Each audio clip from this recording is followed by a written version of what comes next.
What's up guys, Andrew here, and I'm gonna do something a little different today. I am going to respond to a video that just got posted by Ricardo Junk Guys. Now, he is a friend of mine and everybody knows that him and I have completely different opinions and ways we run our business, and everybody looks at things completely different. So I'm gonna respond because this video got my attention. The title is Why You Will Never Sell Your Junk Removal Service. And there's a lot of things that I disagree with. If you guys didn't know, I just spoke in front of 200 people at the Junk Expo, and that was really exciting. Matt and JoJo hosted this awesome event, and I got to speak on stage. I was going to originally speak about Google Ads, but Xavier, go watch his speech here, covered Google Ads, and he covered it much better than I would have been able to. That left me to talk about what else I think I know a little bit about now, which is how to sell your business and make it valuable, how to make it sellable, how to make it an asset. Now, Ricardo from Junk Guys, as you'll see, believes that it is impossible to sell your business. And I just want to dive in, guys, and I want to respond respectfully. And Ricardo, I would love to help you turn your business into a sellable asset, because I know, I've noticed in a couple of your videos, you're about to retire and start working on haunted houses. Without further ado, let's dive into this video, watch this together, and see what Ricardo has to say and what my thoughts are on that. Why you will never be able to sell your junk removal service, and the idea and the thought of ever doing it is delusional. Making $1 million and thinking 3 times X or 4 times X or 2 times X and hiring a broker and doing all that stuff. Okay, so first of all, that's exactly what I did. $1 million in gross sales, and I sold my business at 3X, and I got a broker. It's almost as if Ricardo is actually calling me out. Here's the thing, you can sell at 3X, not in home service businesses, retail, and from my understanding, from service-based businesses that aren't digital, retail, home service-based businesses, you're in the 1X to 5X EBITDA.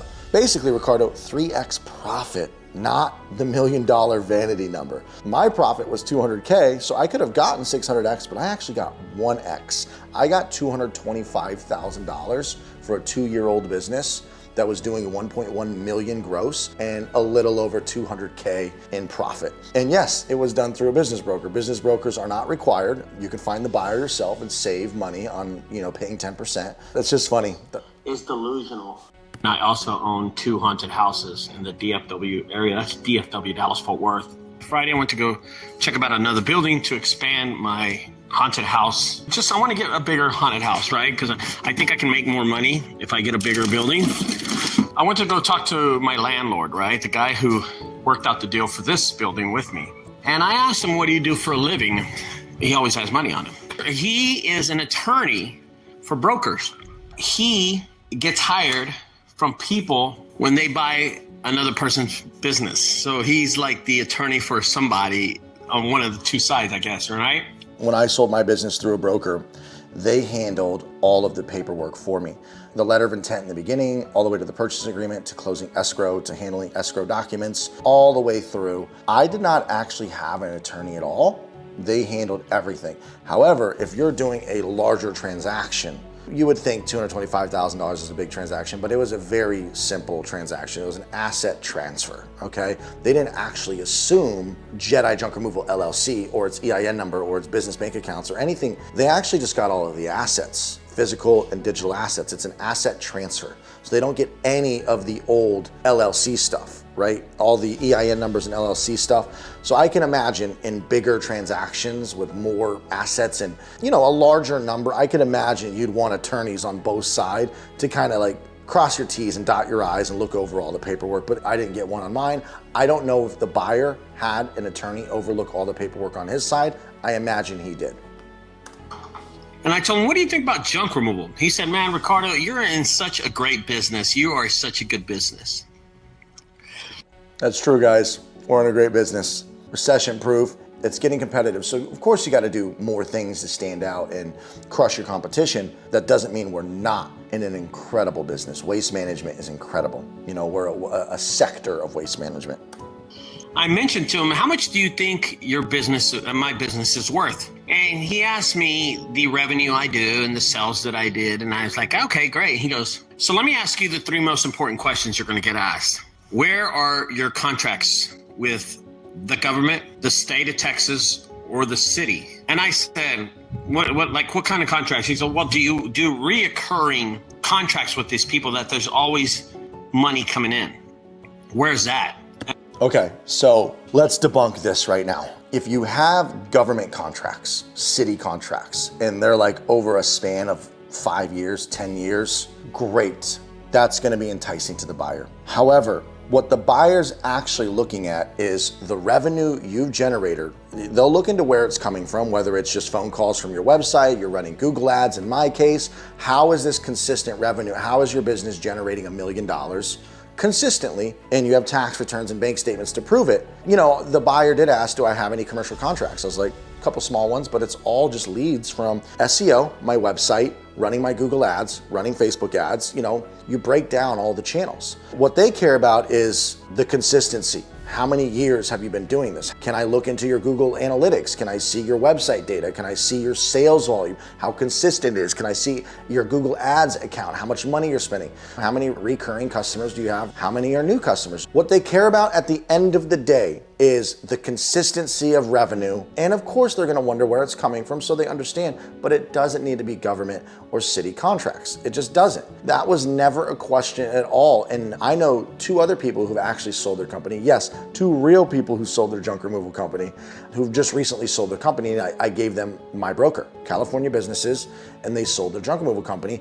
Funny enough, more than I sold my junk removal company for. But anyways, you do not need government city contracts to have a valuable business. You need revenue coming in, which could be residential customers, commercial customers, whatever. And I said, well, I don't have any of those. I said, I have contracts, you know, verbal contracts and some. And real quick to my point, Ricardo has a never-ending ringing phone from his multitude of websites, his YouTube channel, and his SEO. Ricardo has an infinite amount of leads somehow. That alone is worth big bucks. We're gonna get into it more later though.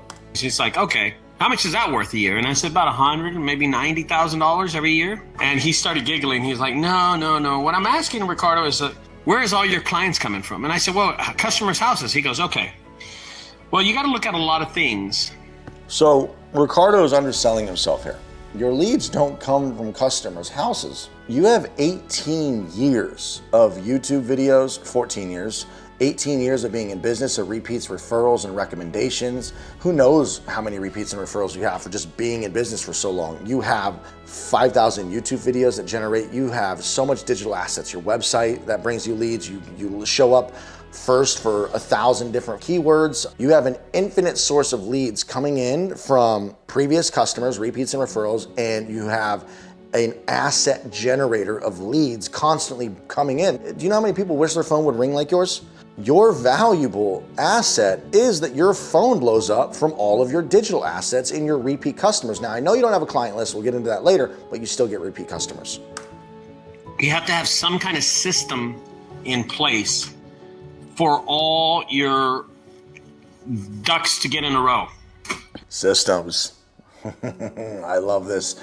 I love what's about to happen here.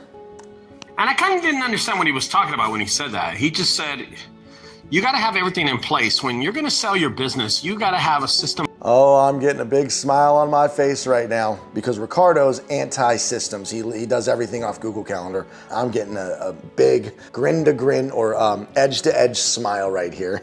For everything. And I told him, well, explain that part to me because I don't understand what he's talking about. A system for your maintenance on your vehicles. And I'm like, I fix them. He goes, no, is it like on a hard drive? Is it on your computer? Where's it at? Do you have maintenance works? Do you work on these trucks? How often do they break down? Do you have maintenance records? Do you have a system for that?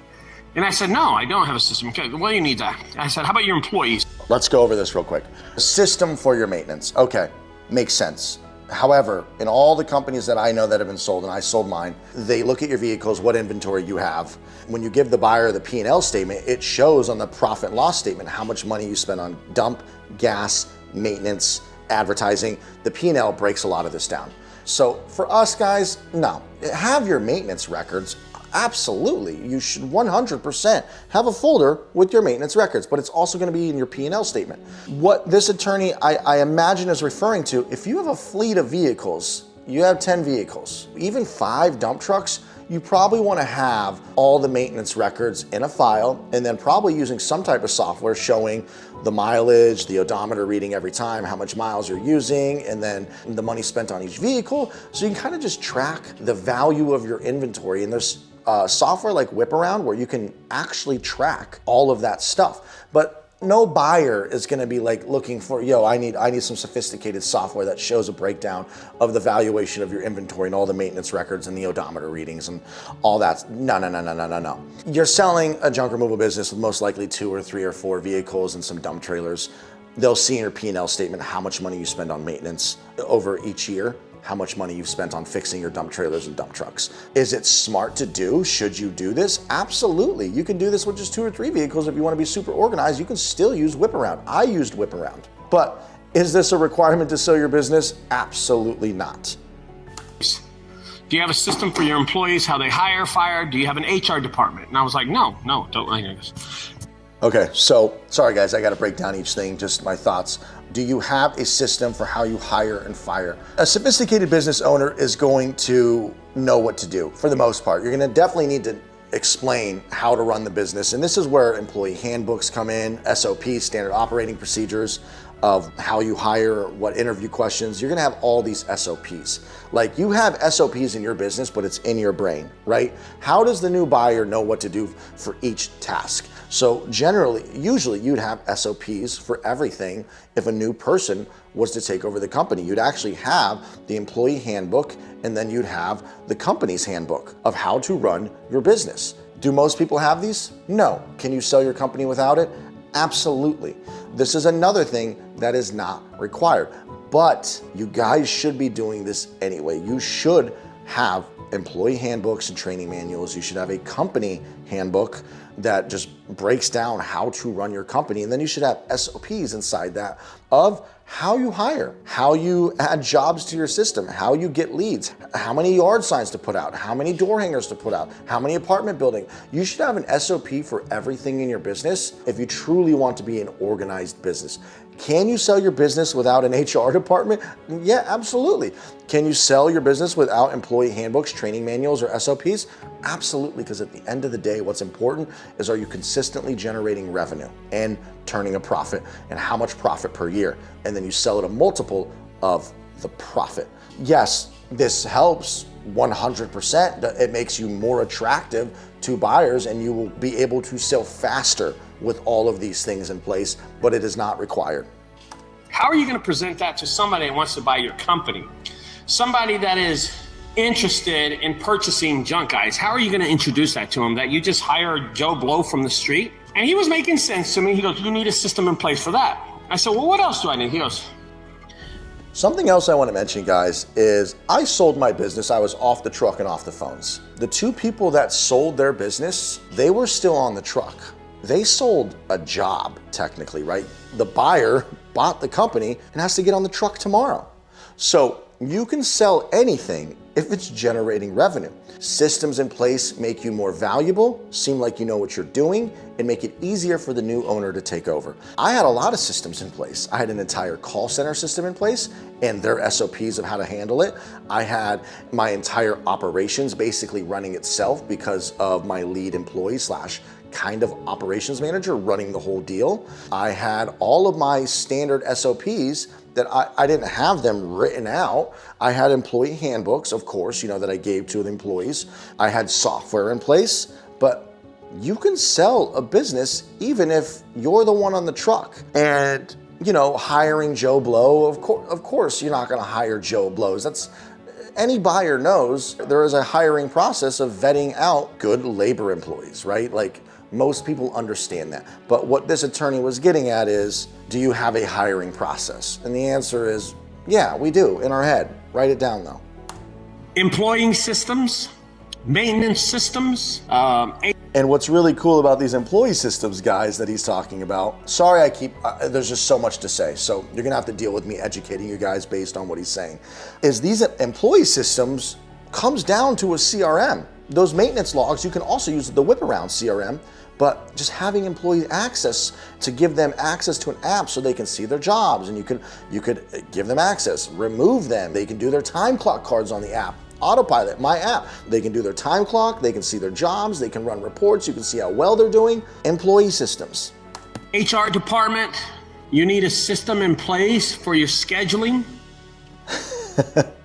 This one makes me happy. We all know, Ricardo, you use Google Calendar, which is a form of scheduling, but you're not logging the proper data. You're not building a client list. You're not able to run reports and see how many repeat clients and how much revenue you generated. You don't have the history of your jobs. Okay, you can see your jobs with Google Calendar, but your employees, unless you share a Google Calendar and give them access, it's just really tacky, and it's not a true system, which this attorney keeps telling you systems. If you were using a CRM, you would have 90% of these systems in place, and your business would be worth 10 times, maybe not 10 times more, but triple the value that it is now.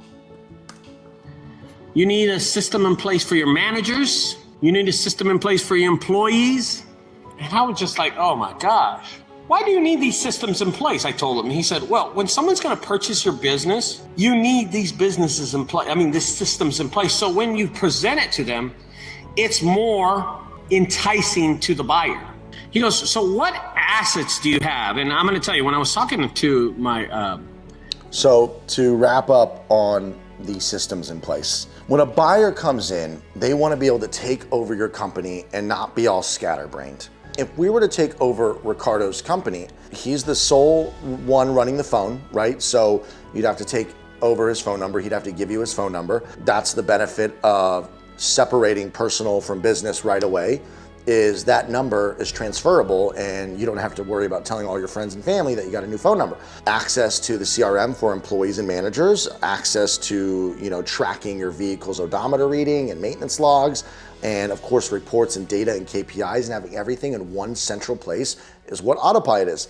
This is a CRM that builds out these systems for you, and it helps your business be more valuable so that a new buyer, and just for yourself too, it makes your life 10 times better, 10 times easier. It's just awesome to hear this from somebody else other than me, because Ricardo is very anti-systems. He's very anti-establishment. Google Calendar can work, but you're not building systems.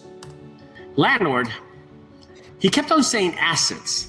And I told him, I said, well, I got 5 trucks. I had about 10 trailers.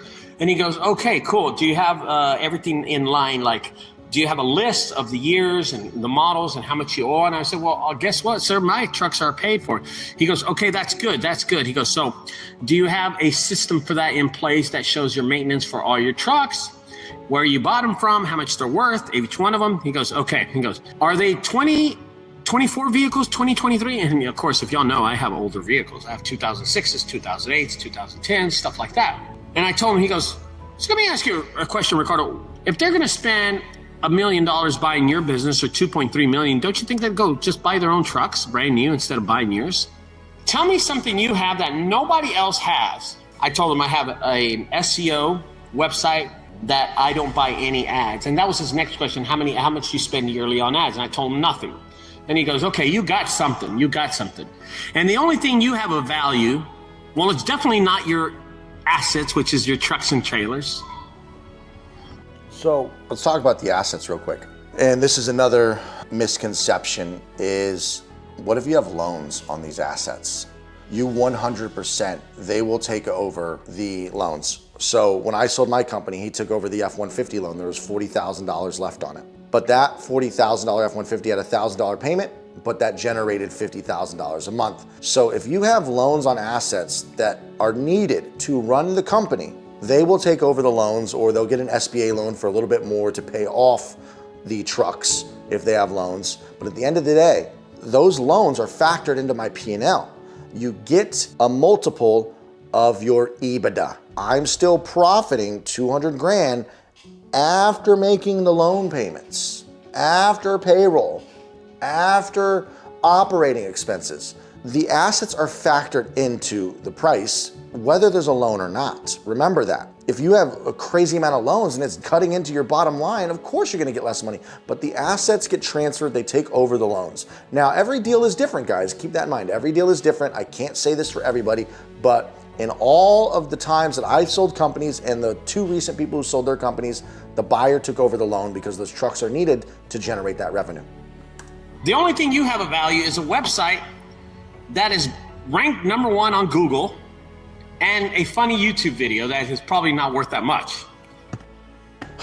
Ricardo, you're underselling yourself. Your digital assets are so valuable. Your YouTube channel is what brought you most of your SEO. And then your website is doing SEO too, but you have 5,000 videos, 20,000 subscribers. If they took over your digital assets and your YouTube digital asset, your website and your YouTube social media, and they're better at social media than you, they could turn your business 3x, 5x. The possibilities are endless. Your digital assets, you're sitting on a gold mine. You just have no systems in place. And he asked me how much my YouTube channel is worth. You know, I make a couple of $1,000s every year. No. And he said, would it be logical for someone to come and give you $30,000 for your YouTube channel? I said, yeah, sure. So if someone came and offered you $100,000 for your website, would you take it? And I'm like, yeah, probably so. He goes, Ricardo, I will take your website and YouTube channel for 100 grand. If you mean that, I will wire you $100,000 tomorrow for your YouTube channel and your website, because I know that they work in tandem. So you can't let go of one, because somebody can take your YouTube channel, delete all your videos, and it fucks up all of your SEO, and then it breaks everything over here. You won't get as many leads anymore if your YouTube channel disappears, because you have so many leads. When I Google something, YouTube videos show up on the search results of you and your company. Let's just say you do a $500,000 gross and you're doing a $250,000 profit per year. I don't know your actual numbers. I don't know how much you're making, but if you're saying you'll let go of your YouTube and your website for 100 grand, but you're generating $500,000 gross and a $250,000 profit, you're out of your mind.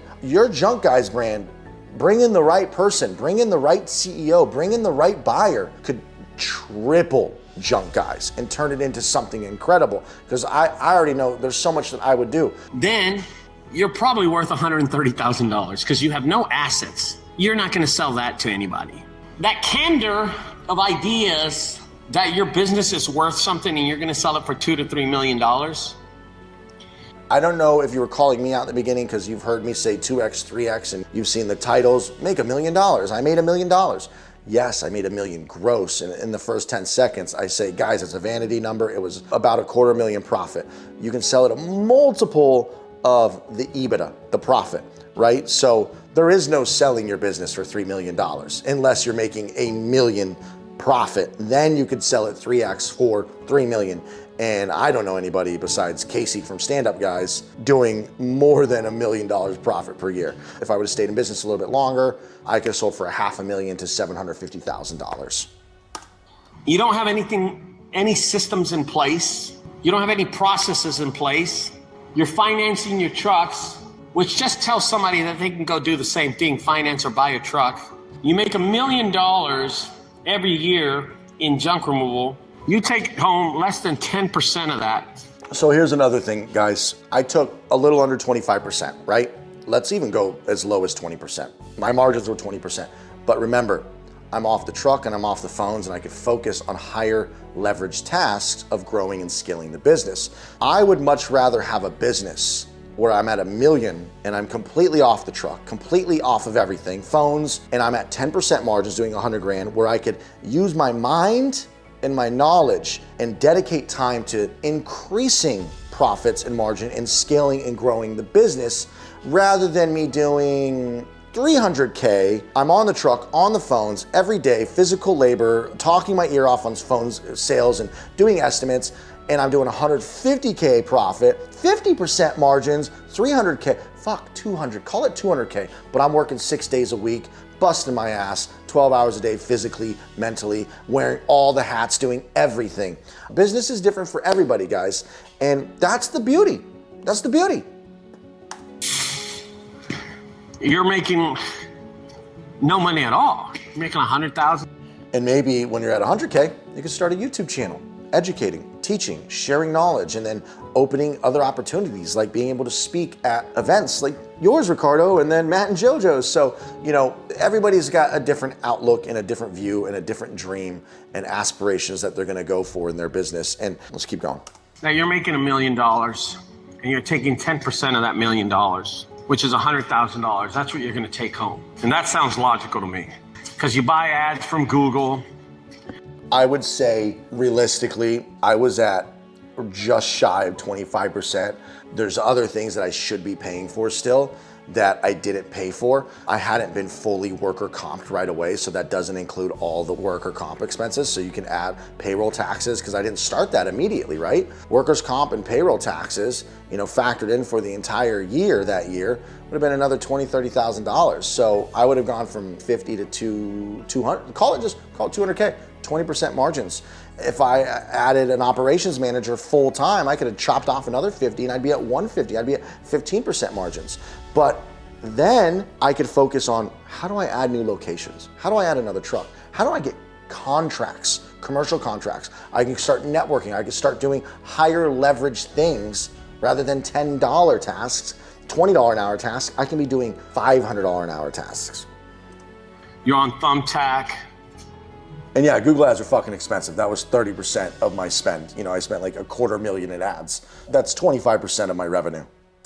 You're on all the places that spy ads. You're on Angie's List, Nextdoor. You're buying all those ads. Facebook, Instagram, you're buying ads. And you add all that and you subtract the expenses, that your business is now worth an astonishing $100,000 in profit every year. Well, let me just tell you. So real quick, guys, if that business has solid tax returns, they're not lying or hiding, and they're doing $100,000 a year, and they've been in business for 5 years, 6 years, 7 years, they have systems in place, everything's great with that business. Maybe he wants to pay an ops manager, so instead of 200K or whatever, he's making 100K. Because let's be realistic, with those margins, you've delegated most tasks. That means that owner has a business, not a self-employed job. That is a business that runs itself. $1 million gross, 100K he's taken home because he's got ads running, he's got employees, he's got an operations manager, and he's happy with that 100K because the business runs itself. He can go on vacation for 2 months. That business is worth 5 to 7x. If it has solid tax returns for 5+ years, he could get 500K to 800K. Like, the more systems in place and the more further back from the job, from the business you are, the more valuable you are. So he could just be chilling, collecting that 100K, living life. And then one day he's like, you know what? I'm gonna cash out for 500, 600, 700, 800K, whatever the buyer would think it's worth. The more years and the more tax returns and the more proof and the more evidence of money that he has coming in every year, the more valuable the business is. You can drive a UPS truck and make about $120,000. But in this case, he's chilling at home because he has an ops manager. You're doing it, like I said, you're doing $1 million a year at 10% margins. It's because you've delegated all the tasks and you're running ads, yes. I was completely off the truck, about $250,000 in profit, guys. I just hired Chad towards the end at 70K, and I overpaid too. I should have started the ops manager at like 50K and then made them earn their way up. But I could have been just chilling, collecting probably 150, 200K completely off the truck. We talked about this in previous videos. It was still impossible for me to focus on Autopilot 24/7 while doing that. But guys, in this example, this guy's chilling, building his own empire, increasing the value of his own business. So 20 years later, he retires, he can get some mad stacks of cash rather than working at UPS, driving a truck all day, not building your own empire, not building something that you're proud of. Big difference. Manager at a Walmart and make that much money. You can climb the corporate ladder if you want, if that's what makes you feel good. Some people get a better feeling of building their own thing though. You don't need to run a business. You definitely don't need a junk removal business. My landlord made me feel stupid. He made me hit the reality when I asked him about the other building. He said, Ricardo, junk removal companies are not based to sell. He said, the only good thing you have is... I don't know who this landlord is, but I want to punch him in the face. Any business that generates revenue could be sold. Digital, physical, retail, if you have systems in place and it's a business generating money and you have tax returns to show it, bank statements to prove it, and you're not hiding or lying or hiding your money, and you could show the buyer, you have a sellable business. It's just, how do you increase the value of your business? I don't know why this landlord said junk removal businesses are not meant to sell. I'm pretty sure most people don't get into business saying, I'm gonna sell my company. You know, in tech, a little different, maybe, billion-dollar exits. But you start the business because you're sick of working for the man. But then you realize, oh, why don't I make this a sellable asset in case I want to sell in the future? I don't know why the landlord, Ricardo, would say they're not meant to sell. Any business could be sellable if you do it right. There's a good website that ranks on Google, SEO that ranks on Google. That brings you your entire livelihood. That is an asset, brother. You are sleeping on your asset. And I would love to help put systems in place and turn your business into a very sellable asset. Made me think of all the people that are on Facebook and thinking they're going to sell their business. You have this reality, this delusional idea that because you built this business and because this is your baby and that you worked so dang hard for, that you're actually going to sell it one day and make and turn a profit. Well, you tell me the stupid person that's going to buy your business if it's not worth anything.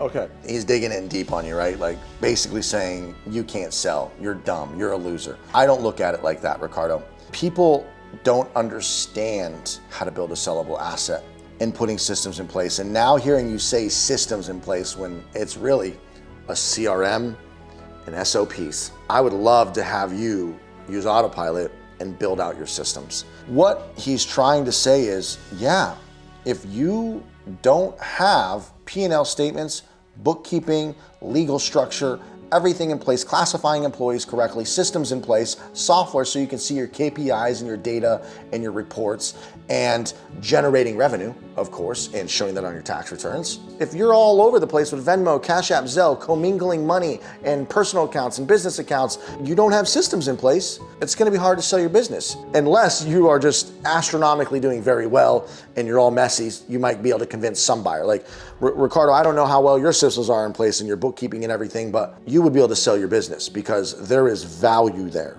For sure, people know your phone rings, you've got money. Delusional is a strong word, right? But you will not be able to sell your business if you don't put systems in place.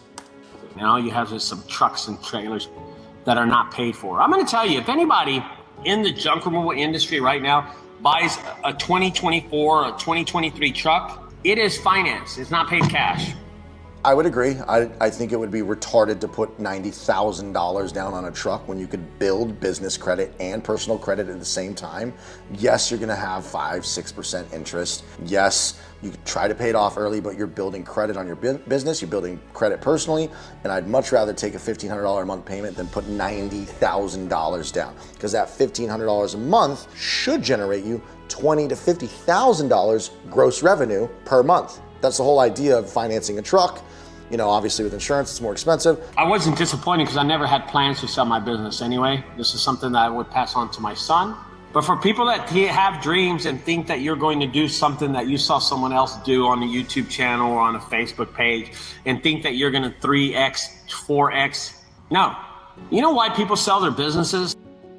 So it is hard to get to 3X or 4X, guys, of EBITDA. I'm doing 250K profit. It's gonna be hard to get to the 4X mark unless you do everything I just said, have all your fucking systems in place, and show the revenue, show the profit on tax returns and P&L statements, and the buyer be able to verify that through your Clover credit card machine or whatever, and your bank statements as well as your P&L. Like, they're gonna wanna see all sources. And then having systems in place, you could theoretically get 4X, 5 years of tax returns, but you're gonna be more in the 2X range. In my case, I could have got $500,000 instead of 225 if I had waited a few more months to have some more tax returns and done a couple other things.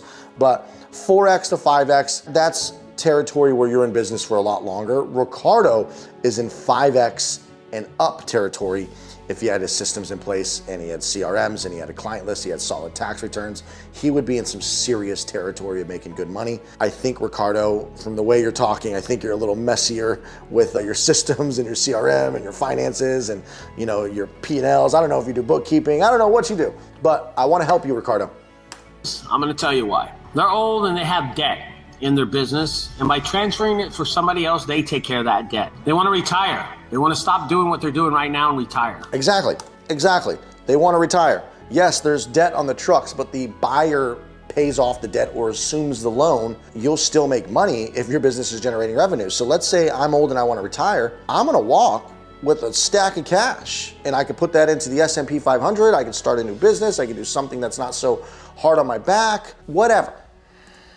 That's the only thing and the only reason people would sell their junk removal business. They're not going to make any money. They just want to get out from underneath it. For some people, that is true. For some people, maybe it's not working out as well as they thought. They didn't build the business. Starting a business is hard. Getting leads is hard. Closing deals is hard. Running a successful business is hard. Some people didn't do well, but they have something they want to get rid of, something they want to sell, and that's possible. You can still walk with something for the effort you put in. You might not profit, but you can get something. So to all those people that, quote, sold their business, Sky lame. So from my understanding, I haven't talked to Sky in a long time. I do know that Sky sold his business. I don't know if I'm allowed to say the number. It was a smaller number than mine, a lot smaller. More than half. He had 2 trucks. He just bought a dump truck. He had a trailer, right? So he had the truck and trailer, then he just bought a dump truck. And he was still a one-man operation though. He was on the truck.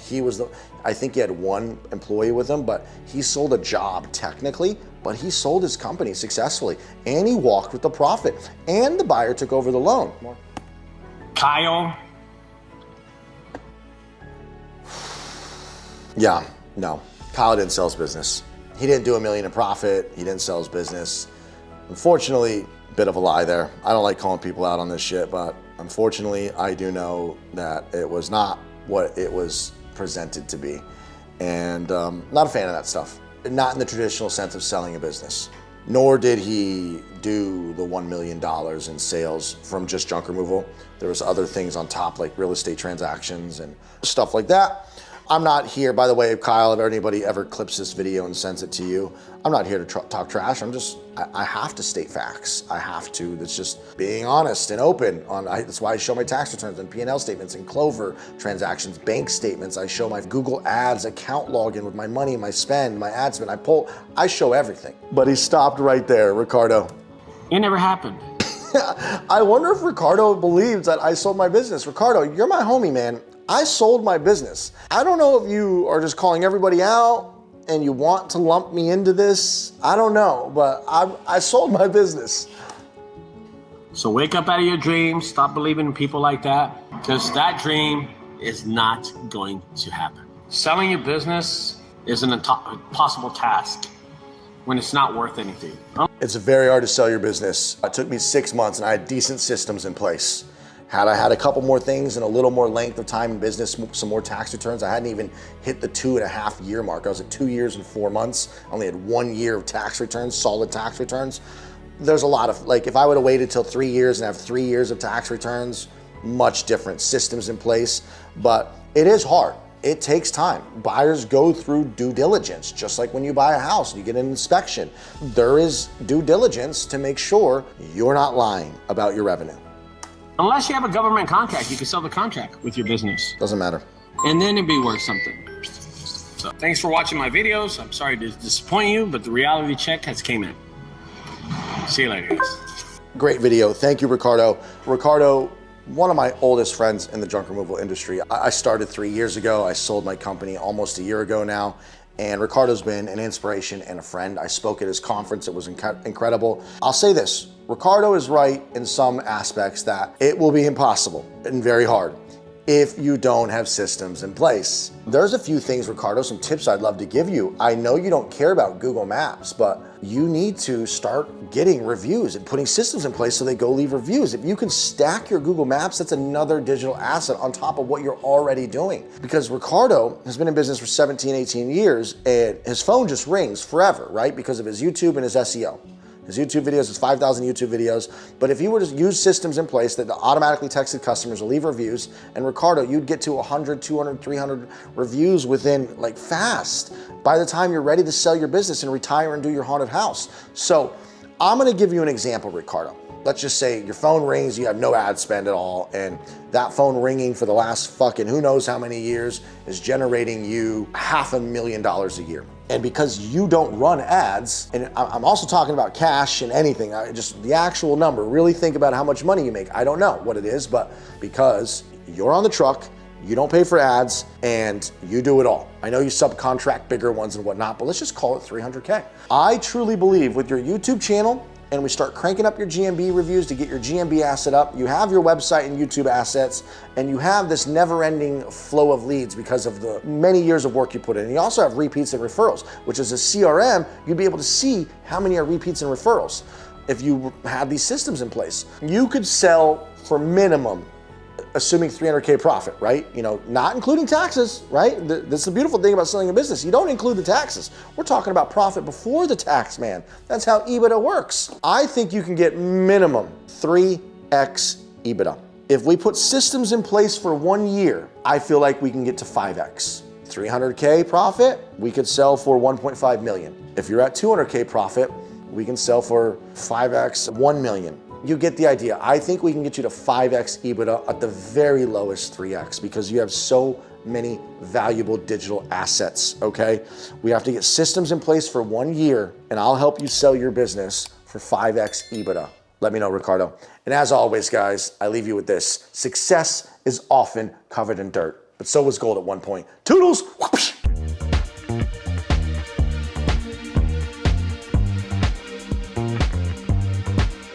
Just another sunny